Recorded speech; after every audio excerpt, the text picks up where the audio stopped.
acompanho futebol há bastante tempo, é lógico que a gente sabe que o álcool em determinadas situações ele potencializa ou ele faz o valente aquele guardado dentro de cada um surgir, mas eu tenho absoluta certeza de que os atos de violência ou as brigas que acontecem no futebol, elas decorrem de situações pontuais, né? Ou é disputa de poder entre as organizadas, entre elas mesmas, ou eventualmente uma rivalidade, lógico, né? de torcedores de torcidas adversárias e também resultante diretamente do resultado da equipe dentro do campo. Sim. Tem uma relação, a meu juízo, direta com o consumo ou não consumo da cerveja e, de novo, falo cerveja porque eu não acho que não é bebida alcoólica. A gente tem que tratar de uma forma daquilo que faz parte, vamos dizer, do ambiente do futebol. Ninguém, se tu pegar o bar da rua ali, ninguém vai estar tomando whisky, né? Ninguém vai estar tomando vinho. Então, o cara que quiser tomar vinho, pode ficar em casa. O cara que quiser tomar cerveja, que vá, desde que a gente tenha mecanismos para fazer desse consumo um ambiente seguro para todo mundo, que é o que a gente mais quer. E seria dentro da proposta também, da sua proposta, digamos, antes, nos intervalos e depois da partida. Durante o jogo, não. Eu acho que a gente precisa aí ter um debate mais amplo sobre. Daí eu já participei de alguns debates anteriores, né, sobre, inclusive com médicos. Daí tem toda a questão de quanto tempo o álcool fica agindo dentro do teu corpo, quanto tempo ele vai sair. Enfim, eu acho que não precisa tu querer tomar cerveja os 90 minutos. Basta tu ter um período ali para tu te divertir. Ninguém quer ir para, pelo menos eu acredito, assim, né? Quem quer ir para o estádio para bagunçar e para ficar bêbado vai ir com a liberação ou sem a liberação. Isso é ponto, né, a gente sabe. Agora, quem quer ir ali para tomar uma cerveja, duas, enfim, eu acho que tem que ter esses momentos, senão a gente pode perder o controle. Mas, ao mesmo tempo, tendo essa situação de antes do jogo, intervalo, depois, a gente preciso ter uma lei que ela seja execuível. Não adianta tu propor algo, dizer vai ser só dentro do intervalo, tá, mas como é que nós vamos controlar esse consumo? Se o cara pegar lá meia dúzia de copo esconder dentro, enfim, daí tem, para burlar as coisas, tem muita gente. Então, é preciso entender os mecanismos que a gente tem de controle em cima disso, para que a gente tenha um ambiente seguro, né, mas que possa ter a cerveja sendo consumida dentro dos estádios. E uma das tranquilidades que eu tinha enquanto promotor do torcedor era justamente saber que não havia venda de bebidas alcoólicas dentro do estádio. E sim, eu sei, as pessoas já vêm, muitas vezes consomem fora. Sim, eu sei, existe burla. O próprio STF disse isso na decisão que o senhor referiu há pouco, que existe aí muitas vezes uma visão que distorce um pouco essa discussão, o dentro e o fora, mas falo aí pela experiência. A tranquilidade que isso me trazia. Por quê? E aí já aproveitando o ensejo de termos uma lei municipal, ou um projeto de lei municipal apresentado.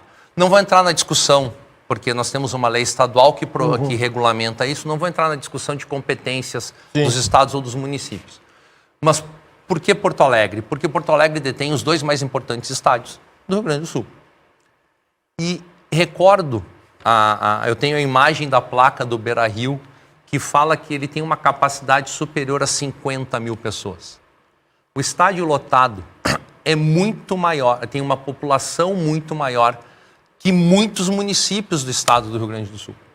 Ou seja, a depender dos jogos, e o Internacional, por exemplo, vai disputar a Libertadores esse ano e com toda certeza o estádio vai lotar, nós teremos 50 mil pessoas, enquanto diversos municípios com uma área muito maior, e todos nós temos uma noção do que é a área do Beira-Rio, da Arena, municípios com áreas muito maiores, não tem essa população diluída na sua área. O estádio é um espaço confinado. E sim, concordo, muito da violência que ocorre nos estádios de futebol e que não é um privilégio nosso. Nós temos violência espalhada em estádios de futebol no mundo todo. Episódios na Argentina, os mais famosos vieram inclusive da Europa, né? Mas dentro desse contexto de estádio de futebol, nós temos fatores que muitas vezes impulsionam. E eu tenho um que me vem bem presente agora, que foi a semifinal, se não me engano, do ano passado. Pode ter sido ainda de 2023, entre Inter e Caxias. Aquela confusão ao final do jogo, que ficou simbolizada pelo fato de um pai carregar uma criança para dentro do gramado para agredir a arbitragem, para agredir jogadores. Foi a primeira vez, inclusive, que a colega que hoje atua na promotoria do torcedor ofereceu uma denúncia contra um jogador de futebol por violência que teria extrapolado as regras do jogo. Tamanho foi o impacto daquilo. E por que eu uso este exemplo? Poderia usar tantos outros, mas por que eu uso esse exemplo? Um estádio cheio, com uma torcida que se revolta, ele tem uma capacidade de trazer insegurança aos demais torcedores. Não vou nem falar dos jogadores de futebol, mas aos demais torcedores com uma proporção muito maior. E há sim de ser pensada uma maneira de fazermos com que essa segurança seja vista a partir da nossa sociedade.